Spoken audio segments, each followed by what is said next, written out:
expansão da inteligência artificial domina as discussões de tecnologia em todo o mundo. O setor de saúde é um dos que mais investem em algoritmos de IA generativa. Tratamentos, medicamentos, diagnósticos. O potencial de disrupção na medicina é imenso e pode mudar a vida de pacientes e transformar os negócios das empresas. Mas há barreiras para a adoção em larga escala da tecnologia, e os riscos não podem ser ignorados. Para debater esse tema, recebemos Sidney Klagener, presidente do Einstein, Adriana Costa, diretora-geral da Siemens Healthineers no Brasil, e Hugo Morales, fundador da startup Munai. Existe um grande hype em torno do uso da inteligência artificial. Pequenas e grandes empresas investindo, centros de pesquisas trabalhando profundamente no assunto, mas eu queria trazer uma pergunta para vocês. O que já é real e faz diferença na vida dos pacientes, ou que ainda é promessa? Assim, quando a gente fala de inteligência artificial, o que é mais novo é a inteligência generativa, mas a inteligência artificial já vem sendo utilizada há muito tempo, não só na medicina, mas em outros ramos aí da indústria produtiva, e a gente é grande usuário de todas elas, com nossos aplicativos, com nossos aplicativos de mobilidade, que sugerem as coisas. Dentro da saúde, o que acaba acontecendo é, como uma necessidade de gestão, a inteligência artificial tem uma boa contribuição dos aspectos de gestão. Quando a gente fala daquilo que pode ser usado pela assistência da saúde, a gente tem uma certa dificuldade em face do tradicionalismo com que são formados médicos, enfermeiros e daquele tom de autonomia que é dado para os médicos. A gente no Einstein costuma romper barreiras. Romper barreiras como? Costuma ser um pouco inovador no sentido de criar uma infraestrutura sem saber o que vai acontecer com ela. E aqui eu explico. Se a gente tem um prontuário eletrônico capaz de gerar dados, e eu consigo imaginar que eu preciso ter aonde juntar esses dados, sem saber que no futuro eu ia fazer disso um arcabouço, um data lake que pode alimentar o nosso algoritmo, acaba acontecendo, mas se eu vou me mexer depois, eu não tenho os dados para fazer. E, por exemplo, o que é real? O que é real é você usar algoritmos para predizer necessidade de headcount, por exemplo, num pronto atendimento, que acaba entendendo a sazonalidade do pronto atendimento. Um agendamento de cirurgias que permite a gente entender qual procedimento de qual médico, quanto vai durar, e você acaba evitando que haja um tempo desperdiçado e acaba gerando 4 a 5 cirurgias a mais dentro da mesma infraestrutura com base do melhor aproveitamento da sala, também com inteligência artificial. Mas principalmente aquilo que a gente consegue fazer com inteligência que permite trazer o benefício para o paciente. Por exemplo, o entendimento ou auxílio a um profissional que está no pronto atendimento através de um laudo sugerido por uma inteligência que interpreta aquilo que é normal e aquilo que não é. Isso faz com que a gente não necessite de um especialista naquele lugar, coisa que num país como o nosso faz toda a diferença. Fez toda a diferença durante a Covid, quando algoritmos de inteligência artificial permitia fazer diagnóstico de um raio-x que não estava normal, e aí sim o especialista vai avaliar. Então, assim, muita coisa já é real dentro da inteligência como um auxílio, uma ferramenta para a atividade da assistência. Tanto que no Einstein a gente passou a chamar não de artificial, mas sim de ampliada. A inteligência ampliada que o corpo médico ou o corpo assistencial pode ter, mas também o corpo de gestão. Tudo isso é real. E aí eu deixo para falar outros exemplos daquilo que é real durante o nosso bate-papo. Adriana, como é que vocês estão lidando com esse tema dentro da Siemens hoje? Aqui no Brasil e lá fora também, né? Então, interessante, eu concordo com o Sidney quando ele coloca que essa é uma jornada lá já de longa data, né? Nós na Siemens Healthineers, nós somos uma empresa de diagnósticos há mais de 170 anos presentes no mercado global e há mais de 20 anos nós utilizamos inteligência artificial, quer seja através de ressonâncias magnéticas, nas mamografias, na jornada oncológica com a radioterapia, nas soluções digitais, enfim, em uma série de aplicabilidades, isso já é uma realidade para a CIMES no Brasil e lá fora. Então, eu vejo que na saúde, né, é fundamental que a gente fale sobre essa evolução, considerando que nós vamos viver muito mais, né? Nós temos uma evolução demográfica, nós temos alta complexidade em doenças como câncer, como doenças cardiovasculares, neurovasculares. Então, nós estamos na CIMES muito voltados para desenvolver a tecnologia que gere maior acesso e também uma eficientização na parte da cadeia. A gente acredita na personalização através de diagnósticos que sejam mais sutis e que sejam cada vez mais precisos e também essa excelência operacional que permite que a gente gere maior acesso das nossas tecnologias e das tecnologias de uma maneira geral. Então, a gente acredita, de novo, que a inteligência artificial, obviamente, nós vamos possivelmente falar um pouquinho sobre a intencionalidade, o propósito dessa utilização, um pouco sobre a importância disso para garantir a governança, para garantir a proteção dos pacientes e desses dados. Depois eu posso dar alguns exemplos complementares de como a gente já está transformando isso na realidade das nossas tecnologias. Hugo, você fundou uma startup que traz inteligência artificial no nome, né? Munai. Explica um pouquinho como que funciona e o que vocês fizeram. A saúde como foi colocado aqui, a saúde é extremamente ineficiente, né? A gente tem um sistema caótico, um sistema que é complexo. E quando falo com um sistema complexo, não só porque ele é complicado, porque ele é difícil, é porque ele é sistema complexo na sua definição dos sistemas complexos. São processos que acontecem ao mesmo tempo, em vários momentos, eles são interdependentes, só que são autônomos. E o que a gente consegue fazer com a tecnologia? Eu acho que a gente consegue alinhar esses processos. Então, esse momento do sistema complexo transformar em um sistema que seja mais inteligente e que tenha o objetivo final, a entrega de cuidado do paciente, eu acho que esse é o objetivo da tecnologia. A gente consegue fazer com a tecnologia isso. E trazendo um pouquinho, então, já que você perguntou da Munai, um pouquinho do que a gente faz, tangibilizando esse conceito de sistema complexo, eu fiz residência de infectologia aqui em São Paulo, no HC da USP, voltei para Curitiba e comecei a trabalhar com alguns hospitais. Então, trabalhava com pedido de consulta, trabalhava com gestão de antimicrobianos. E me lembro um dia que eu fui ver um paciente numa pedido de consulta, interconsulta, o paciente abriu o quarto, ele estava lá rebaixado, estava sonolento, febre, pressão baixa, ele não estava respondendo. Então, prontamente teve que pegar o carrinho de emergência, entubar o paciente, passar um central e ir para a UTI. Depois a gente foi descobrir que ele tinha uma endocardite. Então, foi feito um pedido de consulta por causa de uma febre, mas ele tinha uma endocardite que foi identificada muito tardiamente e ele acabou falecendo, esse paciente. Então, o que aconteceu? Por que ele não foi identificado, né? A gente sabe que 25% das vezes que tem um paciente piorando dentro do hospital, ele não é identificado. Justamente porque esses processos eles estão desalinhados. Todo mundo, os atores, eles estão querendo fazer o bem.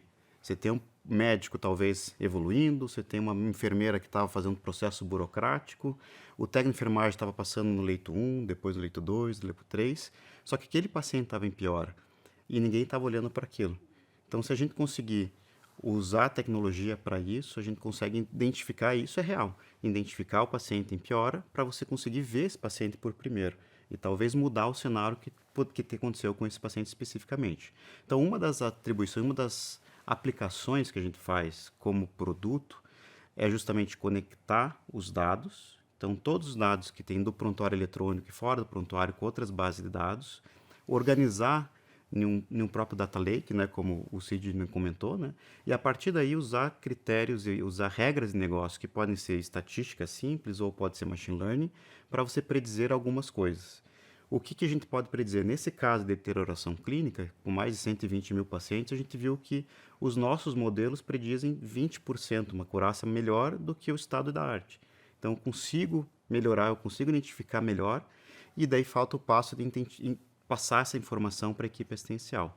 Nesse passar, a gente usa muito um desktop, dashboard, gestão à vista, só que Large Language Models ele vem muito para ajudar nessa parte. Então, o ChatGPT e etc., né, modelos como esse, conseguem potencializar esse motor de regras, mas também, ao mesmo tempo, eles conseguem melhorar a explicação desses alertas e melhorar a comunicação com a equipe assistencial.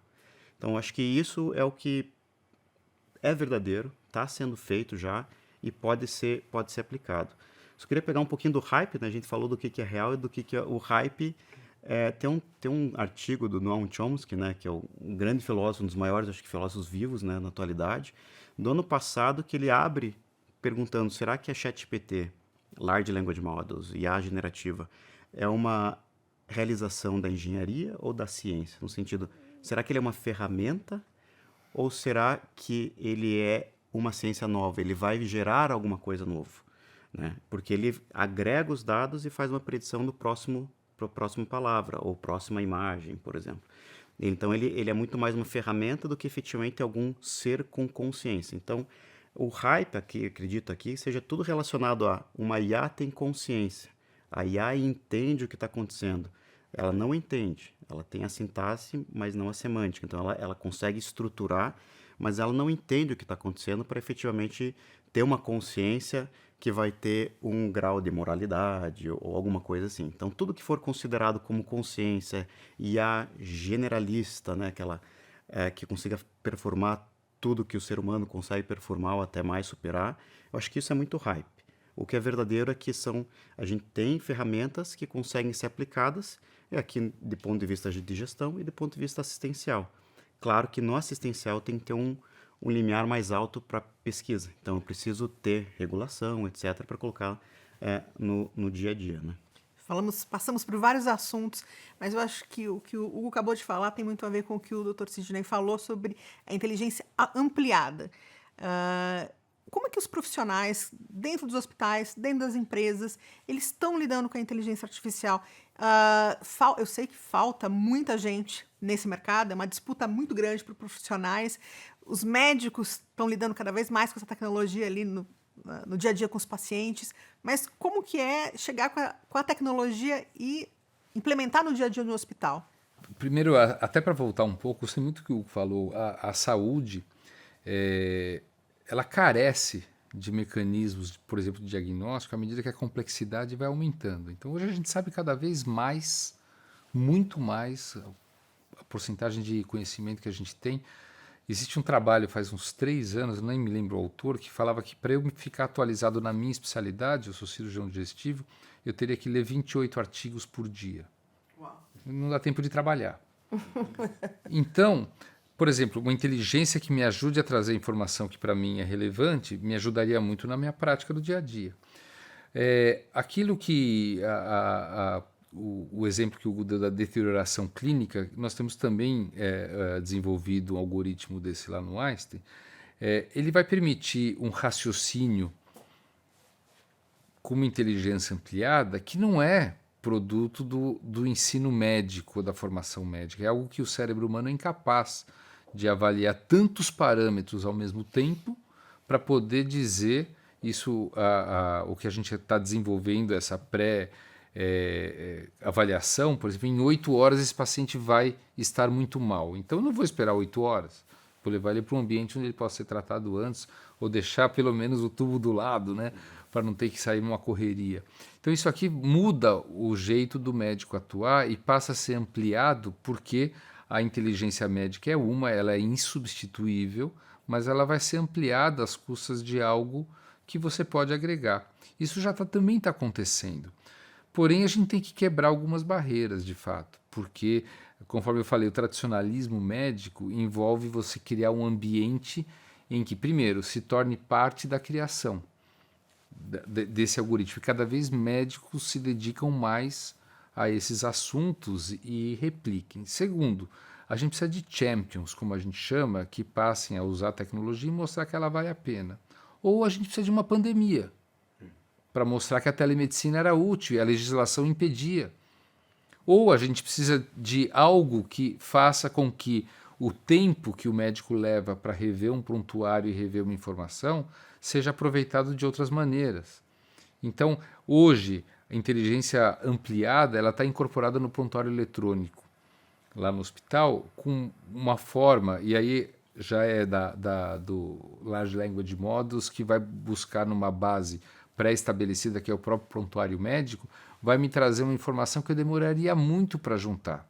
Vamos supor que eu queira, isso acontece hoje toda hora, ainda não está difundido, mas tem 55 médicos treinando uma inteligência generativa dentro do prontuário. Eu sou um deles porque eu sou um candidato early adopter sempre para essas coisas e acabo também influenciando para que médicos aceitem ou que passam a fazer parte, né? Mas quando eu tenho uma informação, 20 anos de interações desse paciente com aquele ambiente, no caso, o nosso sistema, e eu quero ver uma história já na forma de um resumo, ou na forma de um gráfico, ou o que aconteceu com determinado resultado de exame com o passar do tempo, eu posso fazer essa pergunta e esse modelo de inteligência ele vai ficando melhor ao longo do tempo, porque você vai corrigindo, e ele me dá a informação em minutos. Então, hoje, testando essa nova inteligência ampliada, um paciente que chega, que eu sei mais ou menos pelo encaminhamento que eu vou ter que consultar os últimos 20 anos, antes de ele entrar no consultório eu já conheço a história dos últimos 20 anos, sem precisar estudar um dia antes com uma sacola cheia de exames, onde eu vou procurar cada resultado. Então é para isso que a gente fala da ampliação da inteligência. A inteligência do ser humano vai ter que olhar exame por exame. A inteligência aumentada vai olhar e vai me mostrar o que é relevante. E isso, com o tempo, cada vez mais ele é treinado. Além do que, o uso da inteligência ampliada permite trazer conhecimento ao médico que ele não tem. Isso está sendo testado, por exemplo, num projeto que tem até um grant da Fundação Bill e Melinda Gates, onde um modelo de LLM consegue trazer para o médico generalista uma sugestão do que fazer no acompanhamento de um pré-natal na região norte, na Amazônia, porque lá é a maior mortalidade materna do país, e isso é um projeto que, se a gente consegue diminuir mortalidade através da sugestão de uma inteligência treinada em 2.000 artigos científicos, o que o médico generalista tem que perguntar e como ele deve tomar determinadas condutas, ele acaba evitando que uma má prática por falta de obstetra, porque é a pior relação obstetra-gestante naquela região, a gente consegue substituir esse conhecimento através do entendimento da conversa entre médico e paciente. Então, é o que está sendo testado e, obviamente, tudo que a gente imagina que vai ajudar tem que ser validado e provado que é bom e que vai trazer o benefício. Então, é difícil, mas essa sensibilização ela acaba acontecendo às custas de demonstração de vantagem.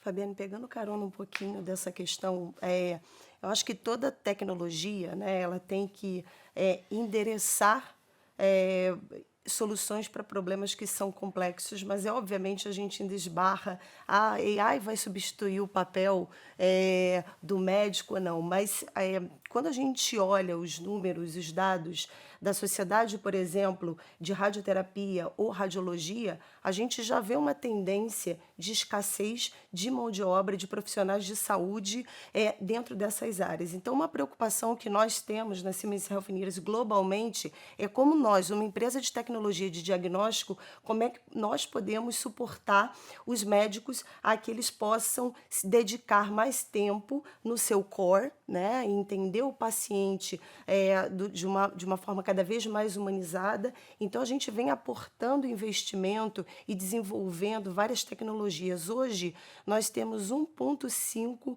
bilhão de imagens diagnosticadas em treinamento de AI. E aí funcionalidades como uma tecnologia que a gente tem como AI Red Companion, que como o Sidney colocou, é uma plataforma de AI que ela acelera o processamento de exames, ou Single Carbon, que é uma outra tecnologia para gerar cada vez mais, quer dizer, trabalhar, superar os desafios de imagens complexas de uma análise combinatória. Então, só que a gente também internamente, né, a gente enfrenta desafios no nosso modelo de governança como empresários. Então, acho que um ponto interessante é a gente também entender como é que a AI pode aumentar a produtividade nas nossas organizações de uma maneira geral. Então, a gente, outubro, 6 meses depois do lançamento do Chat GPT, nós fizemos uma parceria com a OpenAI, a Siemens Healthineers, e nós desenvolvemos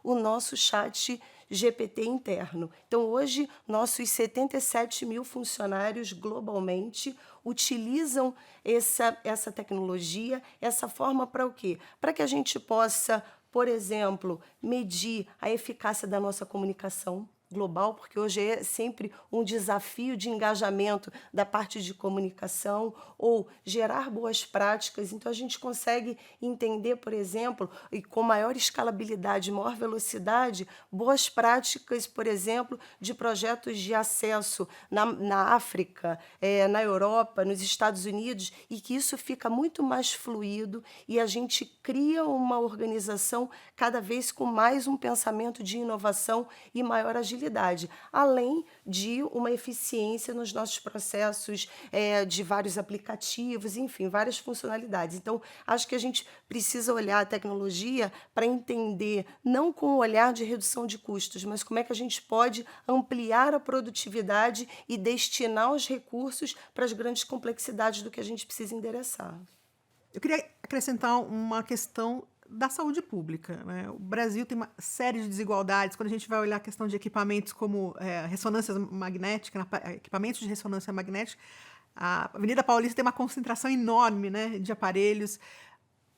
Metade mais de 500 mil médicos do Brasil estão nas capitais. Então, a gente tem uma desigualdade, uma falta de assistência muito grande. E isso é possível que a inteligência artificial possa diminuir, mas ela também está chegando mais tarde para o serviço público, para o SUS. Como é que vocês estão vendo como o setor público está lidando com a tecnologia, né? A gente vê as ilhas de hospitais como Einstein, empresas como a Siemens e mesmo a Munai, que é uma jovem empresa, lidando ali com o conhecimento de fronteira, mas boa parte da população ainda depende do SUS. Hugo, por favor. Essa é uma pergunta é um desafio, né? Então, acho que a gente tem que tentar entender o que é a saúde pública e como que a gente pode transcender e como pode se democratizar esse acesso, né? Se você olhar bem, historicamente, a inovação, a maior inovação que teve nos últimos 30 anos em questão de saúde, aqui, que teve diminuição de mortalidade infantil, teve diminuição de mortalidade, aumento de adesão a programas de doença crônica, foi a implantação da estratégia de saúde da família. Então, a gente não imagina como uma ferramenta, né, como uma tecnologia, mas é uma inovação no sentido de design e de desenho, né, de estruturação de como vou atender a população. Então, se for pensar em saúde pública, assim, é fundamental que você tenha uma centralização dessa dinâmica. Então, você tem que centralizar para conseguir criar regras, que essas regras permeiem e capilarizem. Senão, o que vai acontecer são iniciativas próprias, município, estado, que vão muitas vezes se confrontar. E vão ser essas iniciativas que vão ter começo, meio e fim, dependendo da eleição, dependendo do momento político. Então, para ter efetivamente acesso à saúde pública, eu acredito firmemente que você tem que ter uma posição centralizada. Até a gente fez um trabalho durante a pandemia, a gente desenvolveu um chatbot, não tinha Large Language Models, né? A gente desenvolveu NLP mesmo, baseado em rasa, que fazia toda a jornada do paciente. Então, a gente viu que naquele momento a gente tinha uma alta demanda, então a gente precisava tentar colocar esse paciente na fila correta. A gente publicou esse dado no Frontiers, né? Foram 22 mil pacientes avaliados e 65% deles acompanharam só no momento, só num mundo virtual e tendo uma boa evolução dos pacientes. E o que a gente discute, esse daí foi um artigo que foi feito junto com Adriano Massuda, que estava como professor da FGV, e a gente discutiu muito bem isso, né? Que para ter benefício, a gente precisa. Isso daí foram 3 cidades que foram implementadas. Mas para ter benefício, para ser estável, para ter longevidade, a gente precisa de uma estrutura central e a central que dite a regra. Assim como foi a estratégia da família, que acredito que foi uma inovação e uma implantação bem sucedida, né? Hugo, eu vejo que acredito muito que a interoperabilidade ela suporta muito nessa conectividade e nessa melhor gestão dos dados, reduzindo o custo da cadeia como um todo. E eu vejo, nós compramos uma empresa na Áustria há 12 anos e já usamos, através de ferramentas de interoperabilidade com inteligência artificial, que é possível reduzir drasticamente a fila, né? Porque tem toda uma administração, imagine isso no nível de microcidades, de municípios, estados, reduz enormemente a repetição de exames, né, dentro dessa jornada do paciente de forma desnecessária. Então, novamente, acho que esse olhar da saúde pública, ela deve ser cada vez mais integrada com o sistema, claro, com o sistema privado, nessa melhor gestão, e a interoperabilidade de dados, na minha visão, é um grande facilitador e promotor dessa melhor conectividade, dessa eficiência da cadeia como um todo. Concordo com a Adriana, mas antes de interoperabilidade de dados, a gente precisa ter dados. O sistema de saúde pública não juntou dados. Se você for hoje no DataSUS, no máximo você tem nome, diagnóstico e procedimento que foi feito com o paciente. A gente tem experiência com trabalhos que a gente acaba fazendo lá. Eu estou totalmente de acordo que isso serão dados que são interoperáveis. A gente precisa de uma gestão centralizada, o que dirá de um país, por exemplo, que não consegue vacinar a sua população também por problemas de gestão. Enquanto não há um programa de digitalização da saúde pública, quer dizer, onde a gente pode ter sistemas robustos de obtenção de dados, de conhecimento que se transformam em informação, a gente vai continuar, por exemplo, encarando necessidades de um Estado da mesma forma que encara a necessidade de outros Estados. E se não fossem hoje Estado e município também com suas obrigações com saúde, a gente não teria nem essas experiências para poder falar. Então, enquanto não há uma gestão unificada de saúde como um todo, para daí uma gestão da informação de saúde e poder trazer a digitalização, a gente vai continuar dependendo de boas parcerias público-privadas no nível municipal.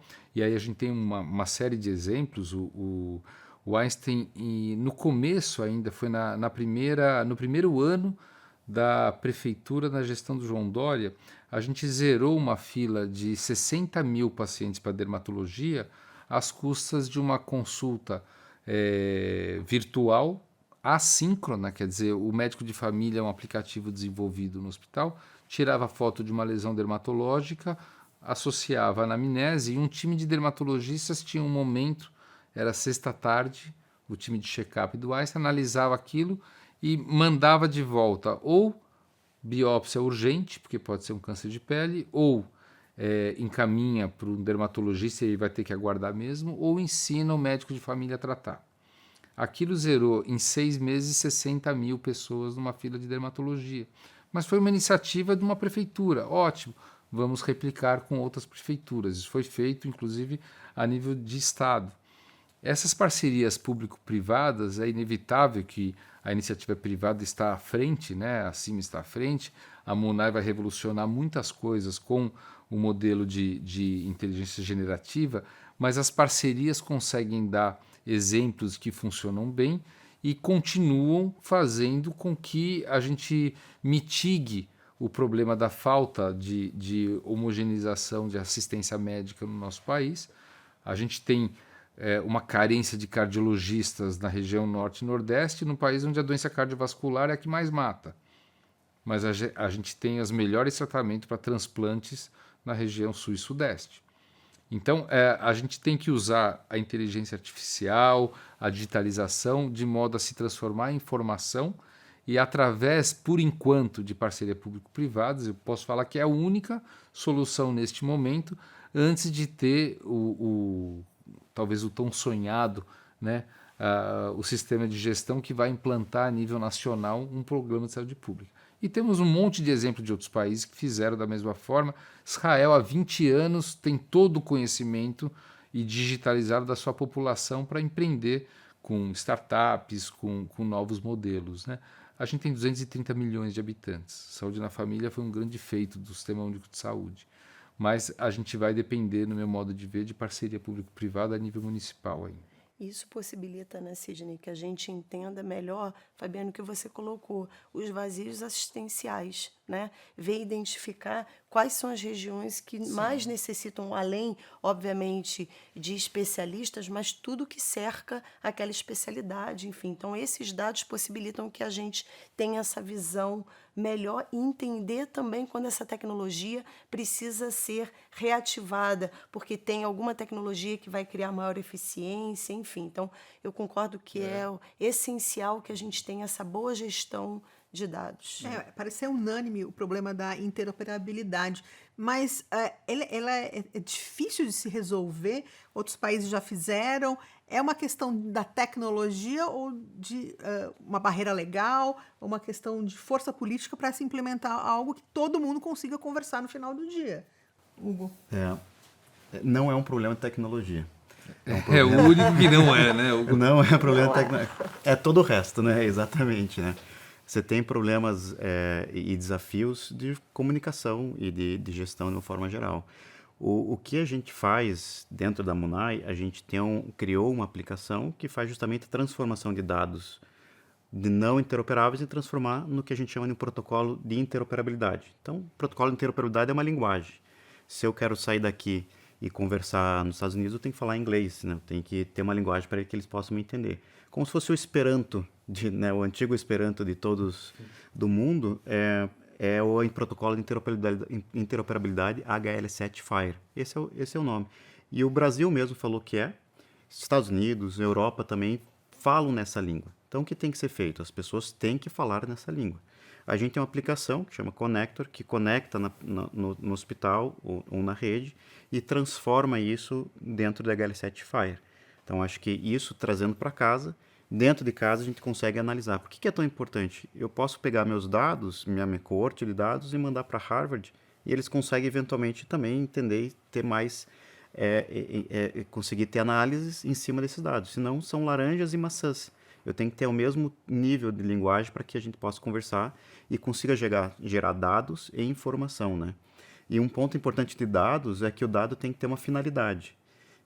A gente tá um pouco para trás, né, com certeza, olhando Estados Unidos ou Europa, mas um lado positivo é que a gente sabe que dado é importante. Então, vamos criar os dados já com uma finalidade de que ele vai ser usado não só para registro, mas também para informação e para geração de decisão, né? E aí é importante o engajamento médico, porque o médico que entra com dado, e se ele souber o benefício que ele vai trazer entrando corretamente com dado, ele pode ser aproveitado. O médico ou o profissional de saúde. Sem isso, você vai ter um dado muito pobre, né, para colocar. Para trabalhar, né? E passa por essa transformação cultural de mindset, né? Do porquê que é importante não gerar informação por gerar informação em prol de algo. Ele tem que estar engajado nessa transformação, né? Ele tem que ser um ator dessa transformação. O profissional de saúde tem que ser um dos líderes dessa transformação. E apesar de eu ser, acho que otimista demais, eu acho que os médicos da minha geração vão acabar entrando no barco, em algumas coisas só outras gerações vão ser capazes de trazer. Então, hoje, o ensino médico que não tiver formando médicos com esta mentalidade, ele está falhando em entregar médicos para a sociedade. Então, nós vamos ter aí a oferta de profissionais de saúde, não só médicos que a gente tem, muitas vezes de faculdades que carecem de campo de treinamento e tal, quando a gente precisa de médicos que são criados no modelo de entendimento de dados, de criação de algoritmos, de inteligência ampliada, para que a atividade médica possa ser melhor aproveitada e o paciente seja beneficiado. Isso está acontecendo nas faculdades de medicina hoje? Algumas sim, muitas não, né? A gente tem uma preocupação nossa, na nossa faculdade, não só de medicina, mas tem 8 graduações lá, e tudo isso faz parte do aprendizado, inclusive, de um aluno que está aprendendo anatomia através do ultrassom do seu próprio braço. através de parceria com empresas de imagem como a Siemens, por exemplo, e que a gente tem no ensino, não só de anatomia, mas no ensino de doenças, tal, o uso da tomografia e da ressonância, porque é essa forma que essa doença vai ser compreendida lá para frente. E quando você traz essa cultura digital para a faculdade, acontece o que nós tivemos oportunidade de ver, 2 startups emergindo de alunos. Um deles precisou tomar uma tesourada do seu pai, porque ele pensou em abandonar a faculdade para continuar empreendendo a sua startup. E ele entrou lá para ser médico. Então, isso aqui é o que a gente está colhendo hoje com criatividades, inclusive para melhorar a forma de ensinar medicina. Porque o volume de conhecimento é tanto que cada vez mais vai ser impossível você colocar tudo na cabeça de um médico recém-formado ou que necessita ter um mínimo de conhecimento, porque a coisa vai precisar de ajuda para que a gente possa entender ou ajuda para que a gente possa praticar. E a gente já está vendo isso. Senão a gente acaba não potencializando o que a própria tecnologia tem para oferecer. Né? Então, eu vejo que essa é um pouco da nossa preocupação de olhar a jornada, não só de desenvolver um equipamento e uma solução, mas como é que a gente suporta na educação do profissional que vai olhar e vai cuidar dessas imagens, que vai ter a decisão sobre essa imagem. Então, acho que é super importante, e eu de novo volto na temática, né? A gente sempre com momentos de disruptura tecnológica, a gente sempre fala, mas vai substituir. A gente, na verdade, o que eu vejo é que vai substituir, quem vai ficar para trás é quem já não tiver essa cultura digital logo no seu processo de formação, né? Porque do jeito que a gente está vendo a tecnologia avançando, quem não acompanhar isso aí realmente fica completamente fora do escopo da realidade e do que o paciente precisa. E até complementando, assim, eu acho que além da parte digital, acho que também a parte de cultura, é uma cultura macro, né? De interdisciplinaridade. Então, eu me lembro na faculdade, eu não me lembro quando eu tive uma aula junto com enfermeiro ou com fisioterapeuta. Não tinha nada. Então, o que a gente tem que trabalhar agora é aprender não só a parte digital, mas como que a gente trabalha em equipe, em time, porque hoje não é mais a pessoa que mais decora buraquinho de osso, né? Agora você tem que fazer outra coisa, você tem que entender o macro, você tem que entender para onde a gente vai. São outras características e isso tem que estar dentro. O digital é uma das ferramentas dessa cultura nova, né? E são todos esses profissionais que vão lidar com os dados, com as plataformas, né? Não é só o médico que vai ter a autoridade em cima da inteligência artificial perante o paciente, né? Exatamente. Quem coordena o nosso diretoria de Big Data ele se julga ainda como neuroradiologista, mas eu já chamo ele de ex-neuroradiologista. Mas é quem coordena e quem migrou para essa área de uma maneira apaixonada, né? E a formação desse profissional cada vez vai ser um desafio a mais, né? Formar cientista de dados é muito difícil, em saúde é mais difícil. E o mercado está fervendo para isso, né? Então a gente tem a faca e o queijo na mão, né? E esse ponto é muito importante, né? Porque a grande sacada agora, a grande virtude do profissional do futuro é saber analisar os dados e entender. Então, apesar da inteligência artificial pegar 1000 variáveis e devolver um outcome, né? Devolver um output, assim, devolve para você uma probabilidade, quem pega essa variável e coloca mais 5, 6 variáveis é a pessoa, para definir o que vai ser feito. O ser humano consegue ver 7 variáveis. Mas avaliar essas 7 variáveis é mais importante, talvez, do que avaliar essas 1000, né? Mas essas 1000 tem que estar... É uma ferramenta. Naquela que eu falei, né? Entre ferramenta e ciência e consciência, né? Então, aqui a gente tem que ensinar as pessoas a olhar e entender o que tá vendo efetivamente, né?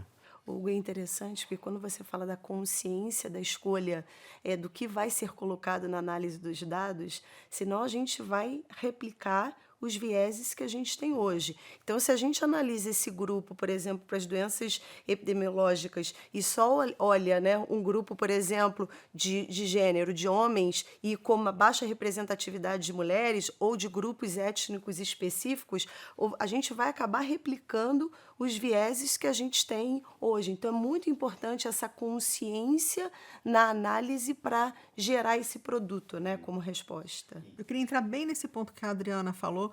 A OMS, a Organização Mundial da Saúde, alertou para essa questão, né? Ela identifica que a inteligência artificial é uma ferramenta muito poderosa, mas indica, alerta sobre a questão dos vieses e o risco, né, de gerar tratamentos equivocados, enfim, e está olhando só para determinados grupos da população. Como é que faz para levar essa análise para um país tão diverso como o Brasil, com tanta gente espalhada num território muito grande? Depende como que você integra toda essa diversidade dentro daquilo que você vai construir como uma inteligência ampliada. A gente tem alguma experiência com isso, inclusive com uma startup que foi incubada conosco, que criou uma base de dados, uma plataforma de dados dentro do Sistema Único de Saúde que a gente possa realizar estudos descentralizados, incluindo a população diversa que a gente tem. Então, um dos vieses, por exemplo, e aí não precisa nem de inteligência artificial nem de digitalização. Tem trabalhos de oncologia americanos que 95% da população é população ocidental branca. Então, como é que você vai provar que um determinado quimioterápico funciona numa população que não é ocidentais brancos? E então, há necessidade de você trazer essa diversidade, isso com essa startup, a gente está fazendo hoje o Einstein tem uma Academic Research Organization, que é uma divisão dentro do centro de pesquisa que, sob encomenda, entrega pesquisa clínica, né? E nós fomos contratados por uma farmacêutica para ver qual que é a adesividade de um paciente na sua medicação para colesterol, vendo a ligação de hipercolesterolemia com doenças cardiovasculares. Você vai estudar o paciente que consegue ir para um centro diagnóstico se você não incluir todos os pacientes de forma descentralizada, que através de um aplicativo consegue incluir suas informações de dieta, da pressão arterial que ele mediu, aonde quer que ele esteja. E a gente consegue aí fazer um estudo descentralizado que inclui qualquer tipo de paciente. Então, isso é para tirar o viés de uma pesquisa clínica que vai dar informação errada sobre aquilo que eu quero pesquisar, no caso, uma medicação. Cada vez mais, apesar do alerta da OMS, a inteligência ou a digitalização pode ajudar e não ser um fator de risco, porque você consegue democratizar a entrada desses dados e, obviamente, os resultados de tudo isso. E é lógico que o médico vai ter um papel, ou o profissional de saúde, sempre de vigilância, para que a gente não tenha um viés do resultado de um algoritmo, de um protocolo. E esse talvez seja o grande papel, é colocar o algoritmo na linha o tempo inteiro. E se não tiver o médico, ele vai sair. O desvio pequeno aqui, lá na frente, ele é muito grande, né? Aqui que eu vejo a beleza da colaboração, por exemplo, em entidades como a Siemens, como Einstein, como a Munai, de como é que nós podemos, através desses olhares muito específicos e de conhecimento e expertise, porque a gente olha, né, para o paciente, como é que a gente pode, por exemplo, suportar a criação de uma regulamentação que seja uma regulamentação consciente e não uma regulamentação que ela vá dar um passo atrás dos avanços tecnológicos, né, e de toda a eficientização da melhor cadeia do paciente. Então, né, a gente vem trabalhando muito através das associações para levar isso para as discussões de toda a parte de regulamentação. Em que pé que está essa questão da regulação? Eu acho que a gente tem visto alguns avanços, né? Olhar, por exemplo, não colocar a saúde como uma área comum, colocar um olhar, por exemplo, da saúde de uma forma diferenciada. Eu acho que isso é um avanço, porque nós temos necessidades no segmento de saúde que são muito específicos. Então, a gente precisa de novo, dessa colaboração, dessa soma de expertises, para que a gente possa gerar uma regulamentação, uma política pública que seja muito mais voltada e consciente para as necessidades do que a gente precisa no país. E corroborando também, a gente precisa de uma auditoria, né? Uma auditoria algorítmica, né? Então a gente coloca tudo isso aqui, coloca um checklist de, será que isso daqui, primeiro, a minha população que eu testei e a população que eu estou fazendo, elas estão relacionadas? Será que eu não tenho um viés por causa de etnia, um viés por causa de sexo? Então, passar por um checklist de auditoria algorítmica é fundamental para você mostrar que tem evidência, né? Mas isso é autogestão da própria empresa, dos isso hospitais? é uma que boa fariam prática, isso? né? Isso daí não está obrigado. O John Halamka, né, que é o presidente da Mayo Clinic, da plataforma Mayo Clinic, ele sempre coloca assim, você vai comprar uma sopa, uma lata de sopa nos Estados Unidos, sopa de tomate, você vê quanto de sódio que tem, quanto de carboidrato. Que você vai comprar um remédio, você sabe os efeitos colaterais e qual população foi estudada. Então, você vai usar uma inteligência artificial, qual população foi estudada, né? A gente passou por uma auditoria algorítmica, até onde eu saiba, é a primeira e única empresa de saúde que passou por uma auditoria algorítmica, que foi feito pelo Banco Interamericano de Desenvolvimento, patrocinado e feita por uma empresa Éticas Consulting Group, que é da Espanha. Então, eles olharam, e você olha não só a acurácia, a eficácia do modelo, mas também questão de segurança, privacidade, de uma forma mais ampla. Então, é fundamental que a gente também, como população e como consumidor, né, daí eu acho que o médico é importante, como consumidor dessa IA, falar, tá bom, qual é que são, aonde se testou essa população? E outra coisa, quando você coloca inteligência artificial, daqui para frente ela é outra. Então, você tem uma população estática, mas como eu tenho um desfecho, ele pode ir mudando.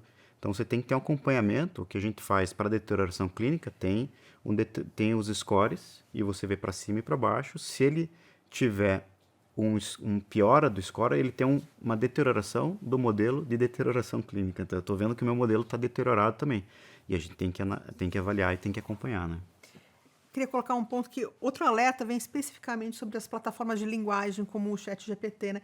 Tais ferramentas, elas podem gerar respostas equivocadas, mas profundamente convincentes, o que pode gerar fake news, que pode gerar tratamento equivocado.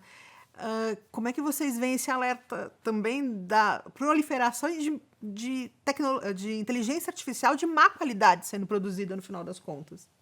Depende de duas coisas, no meu modo de ver. Primeiro, aonde que essa inteligência vai buscar informação. Então, se você pedir para um modelo de linguagem procurar informação numa base como a internet, ele vai achar o que tem na internet.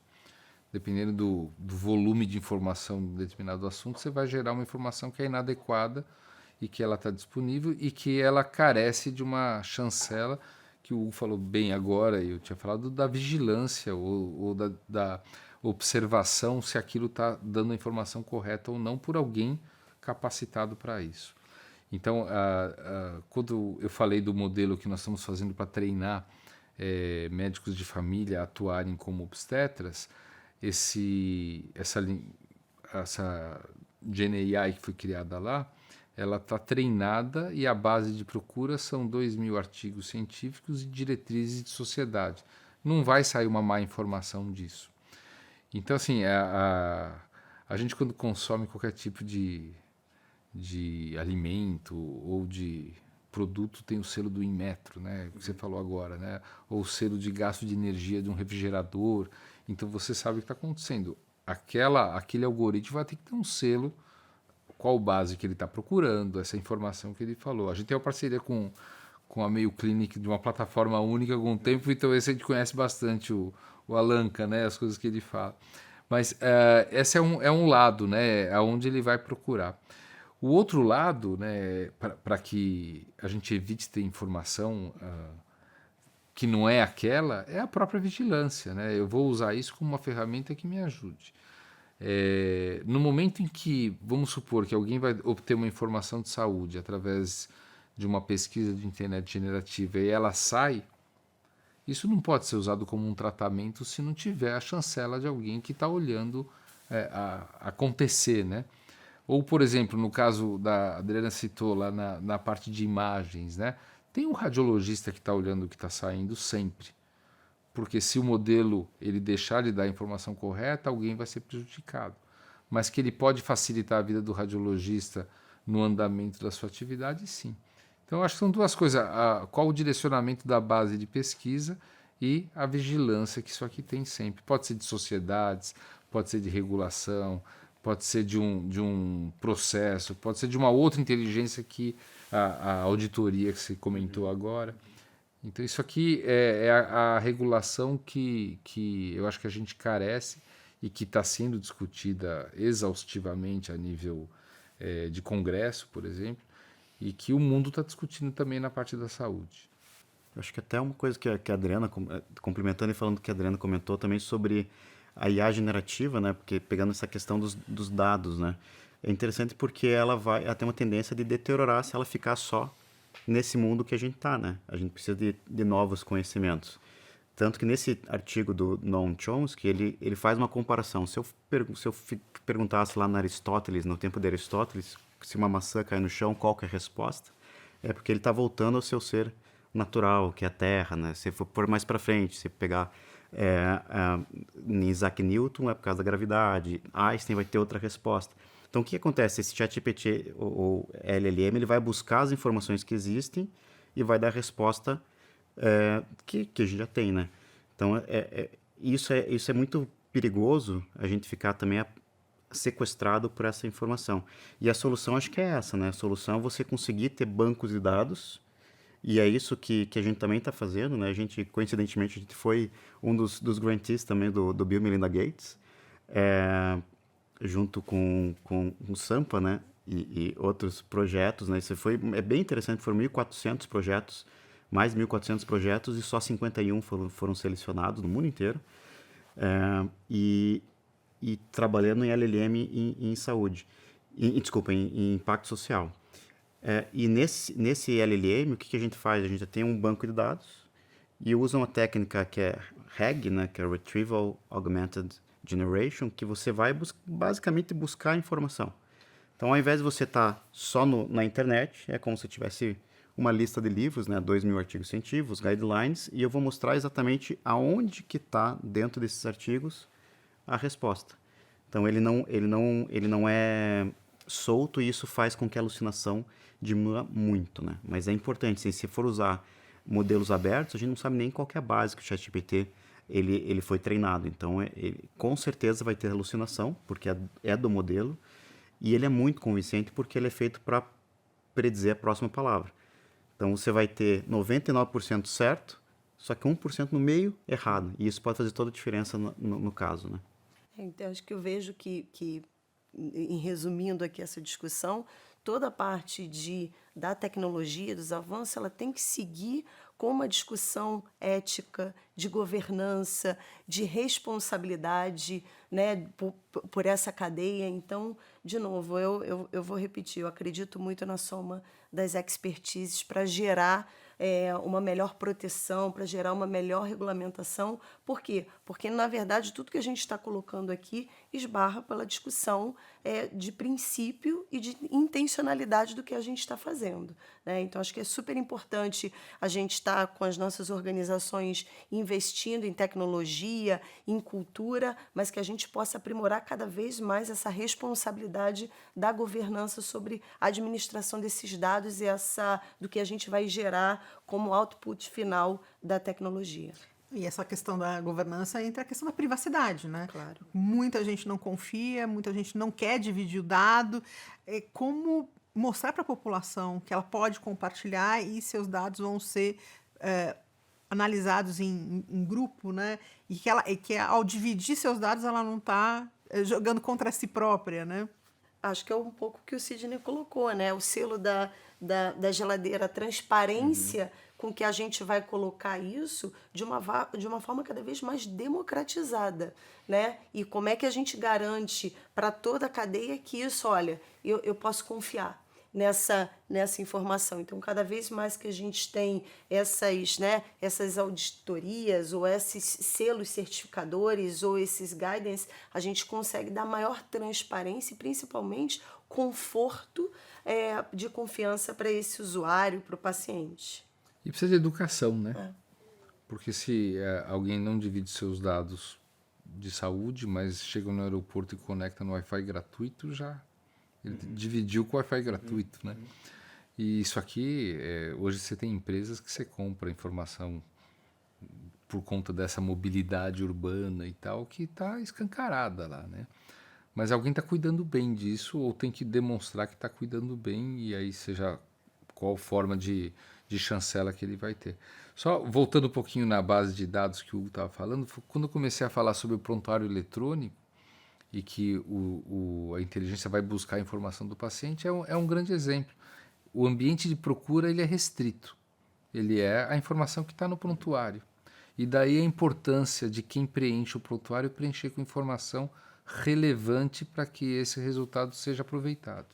Bom, eu queria colocar também a questão dos custos, né? É uma discussão permanente, a sustentabilidade do setor da saúde, né?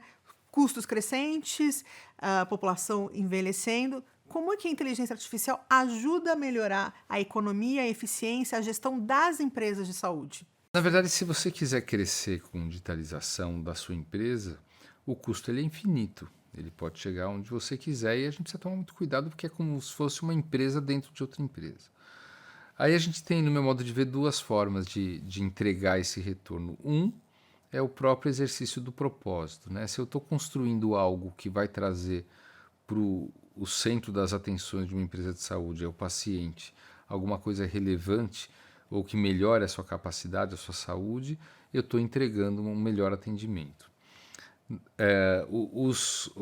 A digitalização dos processos de gestão, eles tendem a demonstrar uma maior produtividade ou pelo menos uma maior qualidade ou segurança conforme você usa o ambiente digitalizado. Então, um exemplo muito simples, na hora que a gente adotou um algoritmo que prediz se um paciente vai internar ou não antes da internação ser pedida, e eu sei que se ele internar e ficar menos tempo no pronto atendimento e eu tiver o leito reservado para ele, porque com acurácia muito grande, nós temos um algoritmo com base histórica e com preenchimento do prontuário que em meia hora a gente já sabe se esse paciente vai ficar ou não internado.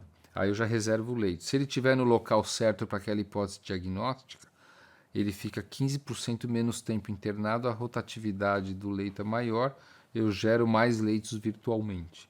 Então, isso aqui está sendo usado como aumento de produtividade e um aumento da capacidade de internação sem aumento de infraestrutura. Se eu tenho um outro algoritmo que permite eu agendar 4 a 5 cirurgias a mais por dia, eu estou gerando produtividade com a mesma infraestrutura. Se eu tenho diagnósticos que são obtidos de forma mais rápida, de novo, eu estou girando mais e tratando melhor aquele leito ou melhorando aquele paciente para que ele não precise estar hospitalizado e gerando benefícios. Então, tem inúmeras formas em que o investimento pode trazer um retorno do investimento melhor. Mas a melhor forma que a gente já conversou aqui é assim, se a gente tem um país tão díspare, tem um investimento com tanto desperdício em saúde, e onde a estimativa é que 1/3 do que é investido em saúde é desperdício, se eu conseguir reduzir esse desperdício, nós temos um PIB destinado à saúde de 140, 150 bi, sem contar os municípios, os estados, o que eles têm. Quer dizer, se eu imaginar que 50 bilhões são jogados no lixo, e se eu tiver uma gestão adequada ou centralizada, como o Hugo falou, e usando as ferramentas hoje que a gente está criando de inteligência artificial, de digitalização, eu possa fazer uma entrega de desfechos melhores sem esse desperdício, o retorno é esse.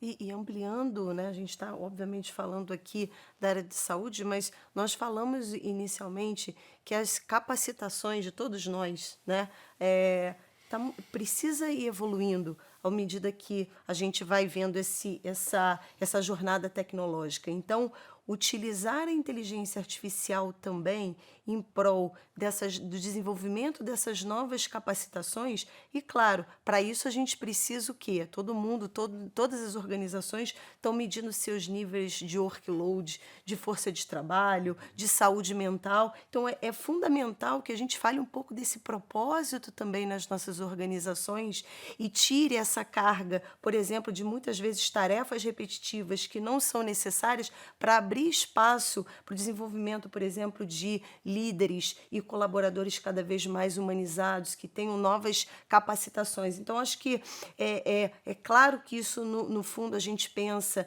em uma maior produtividade, mas uma evolução também desses talentos dentro das nossas organizações. E, de novo, a tecnologia suporta isso para que a gente possa canalizar para outras expertises e outros desenvolvimentos de cada um dos nossos colaboradores. Só acrescentando uma coisa antes do Hugo, Fabi, se a gente hoje for medir a curto prazo o retorno, ele não existe. A gente precisa estar muito focado que esse investimento vai entregar algo a longo prazo. Nenhum ramo da indústria com investimento de tecnologia da informação, de inteligência artificial, conseguiu demonstrar um retorno real para os seus negócios. Mas no longo prazo eu tenho certeza que isso aqui vai acontecer. Não sei se é a opinião de vocês. E pegando esse ponto é sustentabilidade, né? A ideia não é cortar por cortar, né? Então você tem algum problema de, tá lá, 150 bilhões, você tem duas opções. Ou você vai cortar de uma forma burra, ou você vai olhar e justamente trazer eficiência. E aqui é muito na linha da saúde baseada em valor. Então, se você conseguir trazer mais qualidade, entender a jornada do paciente, mensurar os desfechos, né? Porque a gente tem que ficar mensurando e acompanhando isso, e trouxer sustentabilidade, é isso que você vai se pagar no médio e longo prazo. O que a gente não pode fazer é cortar para que ano que vem sobre dinheiro em caixa. A gente tem que olhar para o médio e longo prazo, né? Para encerrar, uma provocação para vocês. Qual desafio da medicina ou do setor de saúde que hoje vocês acham que vai ser suplantado com a inteligência artificial? Qual é o desafio hoje que não está resolvido no setor da saúde que a inteligência artificial vai resolver ou pelo menos vai ajudar a resolver? Medicina personalizada, no meu modo de ver. Medicina em que você tem através de inteligência, um conhecimento do próprio paciente. Já tem algumas demonstrações lá que já me deixaram de olho aberto, assim, de arregalado com relação a condutas, em que um determinado tipo de paciente, conforme o comportamento da sua doença ou a sua genética, você sabe exatamente qual vai ser a evolução e o comportamento para oferecer o tratamento que não vai ser one size fits all, mas vai ser o tratamento daquela doença naquele paciente.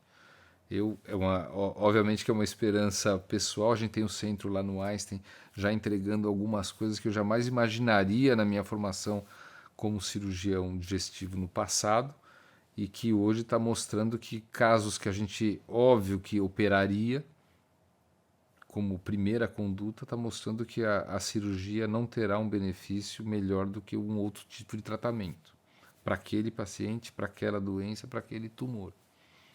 Então, assim, eu acho que a inteligência vai permitir que a gente traga uma medicina muito focada para aquele DNA, para aquele paciente.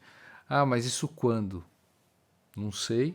Isso é escalável? É escalável. E, na verdade, por exemplo, se a gente sabe que o custo de um tratamento oncológico num câncer avançado, ele é infinitamente maior do que o custo na detecção precoce, isso por si já começa a trazer sustentabilidade para um sistema de saúde tão grande quanto o nosso. Minha esperança é medicina personalizada, medicina de precisão, como a gente fala. Eu concordo com o Sidney. Vou trazer um segundo aspecto que na Siemens Healthineers nós acreditamos e trabalhamos arduamente, que a inteligência artificial combinada, ela traz excelência operacional. Ela pode gerar excelência operacional nos custos dessa cadeia e permitindo maior acesso à saúde. Se a gente pensar que metade da população mundial não tem acesso a cuidados básicos de saúde, eu vejo que, de novo, a tecnologia, a inteligência artificial, combinado com digitalização e automação, ela pode sim reduzir muito os custos dessa cadeia e que a gente consiga levar saúde para né, para muitas mais regiões e para a população. Então, acho que esse é um sonho, uma missão e uma crença que eu tenho. Eu fico até um pouco sem palavras, porque a inteligência artificial ela é uma ferramenta. Então, acho que qualquer coisa que a gente falar aqui, eu acho que a inteligência artificial, o machine learning, a ciência, como forma geral, tem capacidades maravilhosas de se fazer qualquer coisa. Isso a médio e longo prazo. Mas, ao mesmo tempo, ela pode ser a própria prisão e grande destruição, né? Então, eu acho que a gente tem que saber exatamente criar, de uma forma assim, até nesse resumo do que a gente conversou aqui, criar essas pessoas, criar capacitadas, criar esses times, entender que o paciente está por primeiro e entendendo a jornada do paciente. Então, tem muita tarefa até a gente chegar, ter uma bala de prata e falar, eu quero resolver isso daqui. Então, minha aspiração é que a gente consiga pensar como uma comunidade que seja interdisciplinar, que consiga captar isso e conseguir trazer e criar soluções, né? Para terminar, uma analogia que é muito colocada da inteligência artificial é o centauro, né? Então, o centauro, você tem uma metade cavalo e o dorso, cabeça de um ser humano. Mas tem outros, e geralmente ele é o Chiron, né? Você tem o Chiron, que é um dos pais da medicina, e essa figura é relacionada com o médico e com o bem, de uma forma geral. Se você pegar outro ser mitológico, que é metade ser humano e metade aí touro, é o Minotauro. E ele é um ser que você tem que deixar no subsolo, num labirinto, escondido, né? E qual que é a diferença entre essas duas figuras, né? A diferença maior é que o coração e a cabeça no centauro é humano. E em contrapartida, aqui, a cabeça da besta, né? É do touro. Então, o Minotauro tem a cabeça de touro e o corpo humano. Então, trazendo para a tecnologia, eu acho que a gente tem que cada vez mais trazer soluções centauro. Que a gente foque e seja centrada no paciente, centrada no profissional de saúde e não se apaixonar pela tecnologia. Por isso que a provocação de falar sobre o que a inteligência artificial pode resolver, ela pode resolver tudo e nada. Então, se a gente colocar a inteligência artificial na cabeça e suplantar em natural, vai virar um minotauro que a gente tem que deixar aprisionado, talvez, né? Vamos tentar olhar para os centauros, né?